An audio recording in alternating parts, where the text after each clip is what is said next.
Hello, lovelies. Welcome back to my channel and to another video. I'm actually homesick today. Like, I just have this bug basically that my daughter had a week ago. It knocked her out for an entire week. I have it now. And yeah, I'm just trying to get through this. And I'm not like a baby about sickness. I just freaking powerhouse through it. You know, if you're a parent, you don't have time for this. You don't have time to be sick. You don't have time to take a nap, but you know, do if you can, but usually we don't. So excuse my sniffling, excuse me. I just thought it would be a great moment to make a video because I've been wanting, actually the first video I ever wanted to make was this video. And yeah, it's going to be lengthy, hopefully not too done and whatnot. I'm sorry this intro is already kind of overdone and I tend to skip from thing to thing. So I think it's my adult ADD, honestly. I haven't been diagnosed, but I really feel like I have adult ADD or ADHD. So anyway, if I'm skipping around, please forgive me. Again, I do not edit these videos. They are raw and they are real. So, grab your coffee, tea, whatever beverage you have that you enjoy, please grab that and come along with me on this video, which is going to be how I found out I had endometriosis, and through the whole doctor, hospital, surgery experience that I had. Now please, I have nothing against doctors. I love doctors. I hold them in the highest, realm, right? Almost godly, right? They're not God, but man, do they have some choices to make on lives, right? Yes. Especially the last 3 or 4 years. So it's, please, if you are in the medical field, love you, and please keep doing your job. This is just my experience. Unfortunately, it wasn't the best. I was hoping, honestly, for this godly thing to happen, and it didn't. But am I better than I was? Yes. Yes, I am better than I was, honestly. And I don't know if I'll ever get back to that kind of bad, dark place that I was with my illness that I didn't know I had, right? I am going to be 45 and I am just now knowing this year, the end of January, that I have endometriosis. Never knew it. So that's fun. Yeah, so I had been getting pain, especially after ovulation. It did not start the day of my menstrual or 4 or 5 days leading to my menstrual. My pain literally started the 2 weeks prior, right? So what is that? The luteal phase. So I had you have the follicle phase, right? Where your follicle's growing. It's doing good, right? It bursts out, let's say cycle day 12 to 16, depending on your cycle length. If you have a regular cycle, I'm assuming some of you do not, which I am so sorry. Hoping you can get that regulated or figure that out in order to conceive. But I am very regular. So I have anywhere from a 28-day, and I can go all the way up to 30 days, roughly. So cycle day 13, 14, 15, I know I'm going to ovulate. I feel the pain. Again, it's this achy, dull feeling, and honestly, I think sometimes I can even feel it burst out, and I think when it does burst out, that's what causes the inflammation, right? That fluid goes in there, supposedly, and it riles things up. It makes you feel uncomfortable. You get irritated because of that, and I think that happens to me. But it got to a point where I thought something burst. Not just the egg, I thought I had a cyst, and I kind of knew I already had cysts on my ovaries because of a scan I had later on, early in my 30s, and I just never did anything about it, right? Because they're well, cysts will take care of themselves. And you know, I get it. You know, nature's way, you know, takes its course and kicks into gear and naturally solves itself or helps or doesn't, or just lets you know, like, hey, something's really bad here. You need to go somewhere. And that happened to me. I just felt this throbbing. I thought like I was seriously going to die. And I told my husband, like, you need to take me to the emergency room, which was a big mistake. I was there for 8 hours. They didn't even have a ultrasound tech there. They had to ship the machine or like bring the machine to my emergency room. And the price was crazy, you guys. I think the price was like close to $6,000 for that 8 hours. And I honestly think I paid like $2,000. And I had to make a payment plan because I did not have $2,000 to just throw at them. So anyway, that's paid off. Thank God that's paid off. So yeah, that was not fun. Do I recommend going to the emergency room? Absolutely. Absolutely. Please go to the emergency room. Will they be able to help you? I was not helped. And honestly, they said that whatever they were looking for was blocked. It was blocked. Like they could not see my ovary. They could not see anything because of the liquid or something that was in there. So I'm thinking maybe my cyst burst. There's nothing they can do for you, I believe, when that happens. So after that happened, I felt okay, but I was like, okay, I am definitely going to find a doctor who will listen to me, who will not brush me off and say, if you didn't know you have endometriosis by this time, you don't have it. I wasn't going to take that for an answer. I was literally going to go to the doctor. And I found a really good doctor. He listened to me. I said, please, I need to know if I have endometriosis because I believe I have it. So I told him everything that was happening to me. I said, you know, extremely painful after ovulation. I've had an ectopic pregnancy. My menstrual is extremely painful. Pain during doing the deed. I have pain. Right? And that could just be premenopausal because in perimenopause, you develop a lot of these things, which are like, okay, I get it. So he's like, based on what you're saying, I do believe you have it. I'm not going to say you don't. And I'm going to go in, we're going to have the surgery, the laparoscopy. And if I see it in there, I'm going to get rid of it for you as best as I can. We're going to try to do this, you know, eliminate the cyst for you. I'm going to check out, you know, in your uterus. I think there's a small cyst there. We'll get rid of that. I'm not going to touch any cysts that don't look threatening, right? They're going to leave those there. Let them stay, let them fade off and whatnot. So yeah, that happened to me. And so yeah, I to prep for the surgery, I had to pay the hospital. And again, I did not have $3,500 for the hospital. So this is with insurance, okay? So I did not have $3,500. And so I went on a payment plan, or it was like, I forgot what it was called. It was a letter basically saying like, yes, I will pay you. And so they accepted that. So I think I put like $1,200 down or something. So, and I was using my credit cards. And then I had to pay the deductible. So on top of the hospital bill, which is different than the surgeon bill. So your doctor's different than the hospital. So I had to pay the hospital. Then you got to pay your doctor.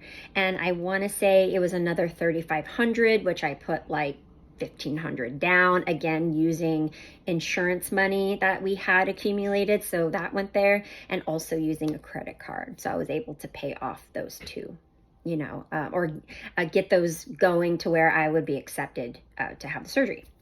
So passed all that, did that.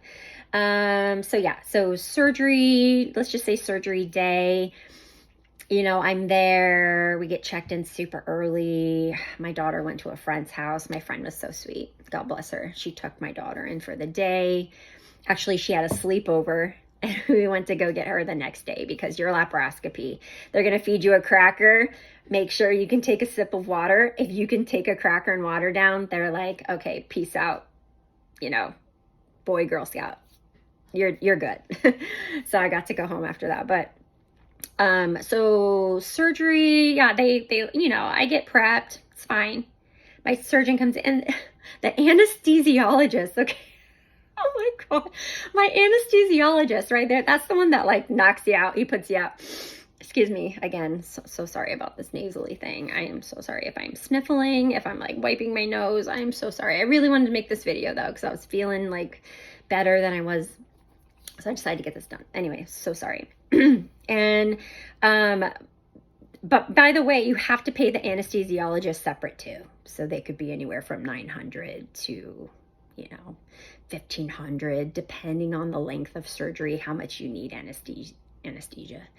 Anyway, that's another thing to put aside. I don't remember ever paying for the anesthesiologist unless that was included in the doctor thing, which I hope it was, because I was not billed for that. That might be coming for me in the near future, and I pray to God that is not the case. But he came and he had like, seriously, it looked like massive pink eye. Like he could not open his eye. Like one eye was literally like shut and red and crusty. I was like, oh my God, this guy is going to go into surgery with me. I did not say anything. I've been like, dude, what is wrong with your eye? I am sorry. I need to ask. I did not do that. My husband did not do that. He was there with me. He did not ask him about his red eye. Anyway, it was disgusting. So I don't know. I don't know what was happening to him, but it was gross. And he was there. Anyway, so I get wheeled in, okay, and literally they like bump me into like these boxes. So they just have all these boxes stacked where I'm getting my surgery, and the boxes like fall over. And I'm like, you know, I'm laying there and I'm like, oh my God, like I'm going into surgery. Like this sucks, right? And shit's happened. Oops, sorry, can I say that? Shit's happening on the side of me. I was like, you know what? It's fine. So there were nurses there, and one nurse was holding my hand and kind of rubbing my arm. Like it felt really nice. Like she was really sweet. And then my doctor was there, but so were a bunch of other doctors. And yeah, the anesthesiologist, he said, okay, we're ready. Are you ready? I said, absolutely. Whew, I went to La La Land. Oh, anyway, it kind of feels like a little mini vacation being in surgery. I've had 2 C-sections, okay? So I am familiar to surgery. Yeah, that's really the only surgery I've ever had. I've never like broken anything where I've had to have surgery or, you know. I have had another surgery. I actually had a chest augmentation. So I did go into surgery for, what is it? Yeah, anyway, for that. So yes, I have been in surgery like 3 times. So I was very calm, you know, I was like, you know, I just want to get this done. So that all happened. And then, so I wake up again, she's trying to feed me crackers, you know, ask me questions. I don't see my doctor. I'm like, am I okay? Like, what did they see? My husband's asking questions. No questions are answered. I have no idea if I have endometriosis. I have no idea what stage I have. I have no idea if he actually got it. I have no idea if we got the cyst. No information whatsoever on my surgery and how I am doing. So I go home and, you know, I'm checking my surgical sites, making sure that they're okay. And one looks not good. Like it looked like it was open. So it'd say, if you see anything, just contact your doctor and get in to see them as soon as possible. So I go in to see my doctor like a week after and saying like, you know what, I think this incision's kind of weird. He goes, nope, that looks great. You're fine. That's it. He wanted to get me in and out of there as soon as possible. He did not want me asking questions. I could tell. And he said, you know, I can't really tell you anything because I'm waiting on the biopsies and tests to come back and whatnot. I'm like, okay, I get it. So another week goes by and my 2-week follow-up with him comes around.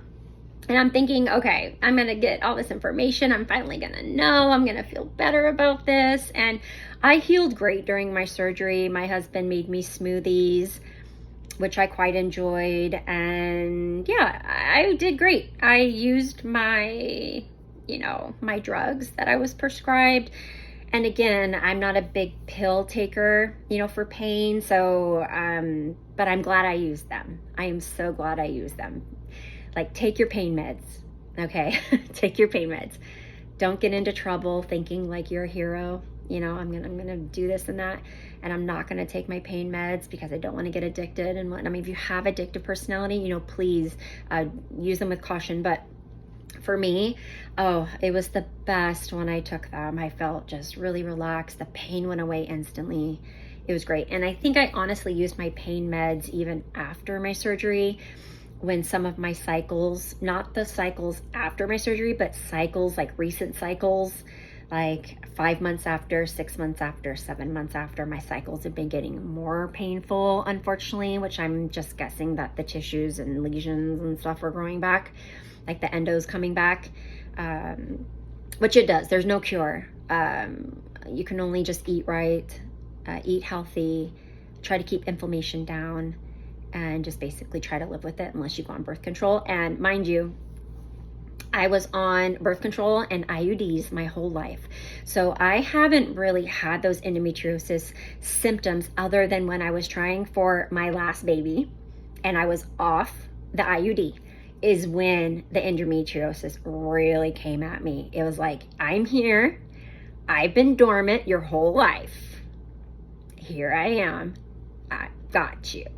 I felt like it was finally like, I got you, girl. Yeah, I got you. So I kind of feel like the endo was there all my life, didn't affect me, didn't get to me. And let me tell you, after I have this baby, when I have this baby, if I have this baby, when I have this baby, I'm going right on an IUD. I'm going on a 5-year, and I'm getting another 5-year. That'll take me 10 years into menopause. And yeah, I'm just gonna rock out. I'm not gonna remove anything, I don't think. I'm just gonna use the IUDs to just feel well and just keep everything okay. So that's my plan. So after my next child, my last child, I will go on an IUD. I love them. I had no problems on them. My body reacted great, never had periods. Yes, excellent. IUDs. Praise God. Anyway, I'm getting 2 more. Take me into 60 years old and I'm good. Anyhow, so yeah, during our consultation, I said, do I have it? Like, he didn't even say anything. I was like, do I have endometriosis? And he was like, yeah, here's the pictures. And I was like, okay. So I'm looking at them like, I don't, besides YouTube videos, I don't know what the heck this looks like. And he's like, yeah, we went in there and I was able to remove it and the cyst and blah, blah, blah. Did not tell me what stage I had. I forgot to ask him what stage endometriosis I have. So I forgot to ask that question. So I was not told that. I was reading through the paperwork, did not see anything on what stage I have. Now I can go back and see if there's anything that says what stage I was. I do not know. To this day, I still not know. I should probably call them and just ask them like, hey, I honestly don't know what stage endometriosis I had. Can you please tell me? I'm going to do that. I'm going to call them and let them know. Next video I make, I'm going to tell you what stage endometriosis I have because I don't even know. Anyway, we talked about my tube, my left tube. I told him to run the dye through my tubes and my right tube was fine. The left tube, there was a blockage. So the dye did not go through. So he was saying you have to have an HSG, which is considered infertility, in which your insurance does not cover that. And you have to pay your hospital, you have to pay the doctor to go in and do it. I'm not interested in anything infertility or coming out of pocket for anything that my insurance will not cover that has to do with me having this last baby. I want it to be as natural as possible. So I will not be going in for an HSG, but I am doing things to try to unblock my tube. Like I am on the serapeptase and I am taking that botanical drink I got from Kenya through Harriet's botanicals. I am taking that cleanse that helps with endometriosis and blocked tubes. So I am just kind of hoping and praying that that is enough. And so yeah, that's my experience with the surgery and the insurance. Everyone was great at the hospital. And yeah, am I okay with all this? Yeah, I'm okay with it. I'm not a fighter, I'm not going to go in and like fight the doctor and, fight whoever to find out this information. But I'm going to call, actually, when I get done this video, I'm going to call and I'm going to call and say, can you please get back to me? Can you please ask my doctor what stage endo I have? Because I do not know. And yeah, I don't plan on doing anything else but these natural ways to conceive. And I don't know if this helps anyone with later stage endometriosis, like you never knew you had it, or you're young enough to where you think you have it, yeah, you have to have the surgery. And until they figure out a way to diagnose you, honestly though, once they go in and they see it, you know, they'll get rid of it for you as best they can. That's the great thing, right? At least you don't have to go in another time and then get the, you know, it lasered or cut off, right?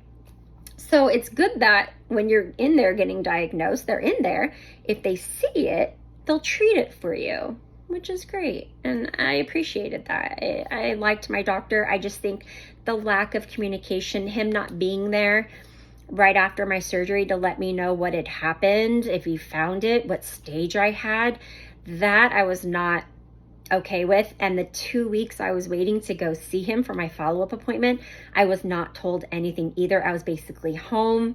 I was recovering and waiting for that 2-week consultation to talk about everything. And even when I went to go talk to him about everything, not everything was discussed with me. I had to ask a lot of questions. So please, please do that. If one thing I have to say is, don't be afraid to ask questions. Dig as deep as you want. Don't think that they're gonna brush you off, and if they do, you stay there until you get answers, or someone can answer you. They get another doctor in there to answer it. I don't care. Come in with your questions. Educate yourself as much as possible, and thank you for everyone that made their laparoscopy endometriosis videos, right? You're basically my inspiration for making these videos, especially because I can't find really any videos that talk about being diagnosed with endometriosis so late in life. And yes, I am late in life. I am like midlife crisis, sort of like borderline 50, right? Just finding out I have endometriosis. And you usually find out much, much younger, right? In your early 20s, sometimes even your teens, endometriosis. You know, you can, not that you're diagnosed then, it takes years and years and years, decades for people to be diagnosed with endometriosis. So yeah, I am one of the fortunate ones, but when that endo came, it hit me hard. Like, it was like, I'm here, you're not gonna have your last baby. No. So I'm like, you know what? Yes, I am. Yes, I am. Okay. And you are too. So anyway, we were all on this journey together. It's been like 20 minutes. I hope you really were to make it to the end of this video. I appreciate you all so much and just love our community. And if you want to subscribe and just hang in there for other videos, I'm really excited about hopefully conceiving on this channel. Like, I am so excited. I'm so excited about taking the tests, testing for ovulation, having you guys with me if I do conceive, and yeah, just really cheering and rooting each other on, and especially sharing our endometriosis journey. And I know a lot of you maybe here don't have endo, but it's just one of those like secondary infertility or infertility issues that, you know, we're going through. It's just one of them. There's many, right? Just one of them. So yeah, love you and have a wonderful, blessed day.